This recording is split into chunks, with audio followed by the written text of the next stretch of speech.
طریقے سے قربانی صحابہ کرام رضی اللہ عنہم اجمعین نے دی ہے، آج ہم نے ان کی زندگی کی قربانی کو دیکھا ہی نہیں۔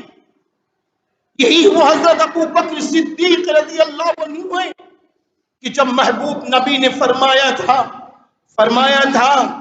کہ آج کچھ مال لے آؤ، اللہ کے نام پہ ضرورت ہے، تو جب مال آپ لاتے ہیں آپ سارے صحابہ سے فرماتے ہیں کیا چھوڑ کر آئے ہو، کیا لے کر آئے ہو؟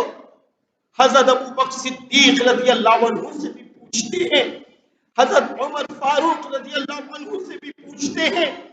حضرت عمر فاروق رضی اللہ عنہ فرماتے ہیں کہ آج تو ہم بہت آگے نکل جائیں گے، کیونکہ آج دور میں اللہ نے مجھے بہت نوازا ہے۔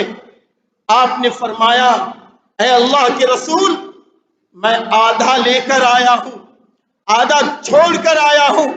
حضرت ابو بکر صدیق رضی اللہ عنہ سے نبی نے پوچھا آپ کیا چھوڑ کر آئے ہیں؟ فرمانے لگے اللہ کے رسول، میں اللہ کا نام، آپ کا نام چھوڑ کر آیا ہوں، بقیہ سب لے کر آ گئے، سب لے کر آئے گئے۔ جب مال کی ضرورت پڑی تو صحابہ کرام رضی اللہ عنہ اجمعین نے مال لگایا،